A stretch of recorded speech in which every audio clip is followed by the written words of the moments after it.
สิงโตนอกประตูเรื่องโดยยุนอาแฮภาพโดยโจวอนฮีสำนักพิมพ์ตืออินโดลออรินี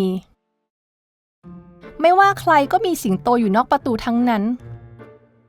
ไม่มีสักชีวิตที่ไม่มีสิงโตแม้แต่คนเดียวมีสิงโตอยู่นอกประตูฉันกลัวสิงโต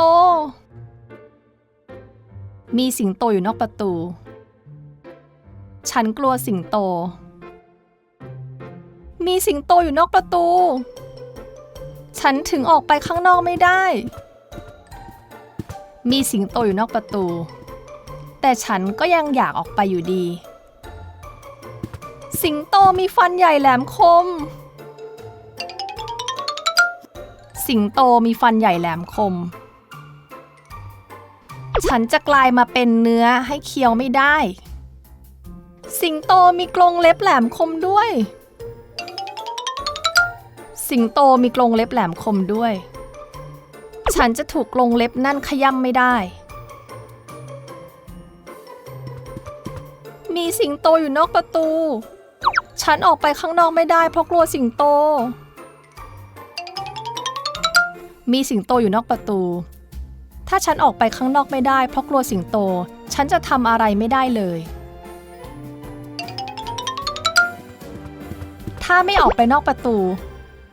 ฉันคงไม่มีทางดูว่าโลกข้างนอกมีอะไรและเป็นยังไง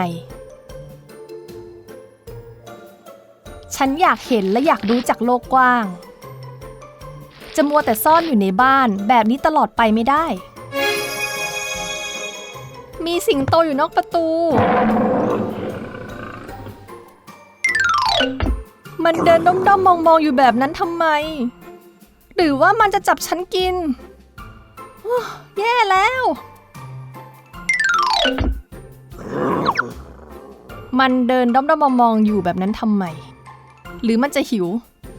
ถ้างั้นก็สบโอกาสแล้วสิทำยังไงดี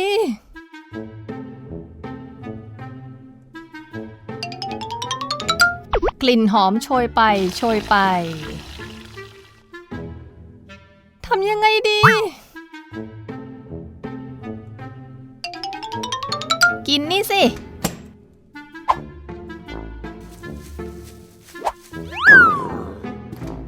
ตอนนี้แหละ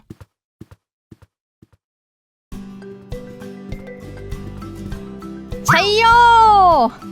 ในที่สุดก็ออกมาได้แล้ว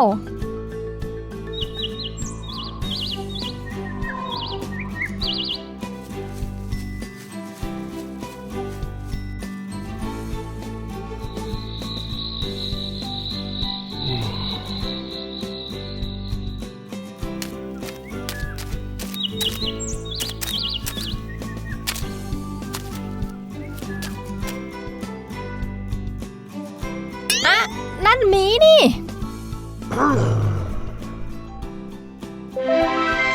จะแก้ปัญหานี้ยังไงดี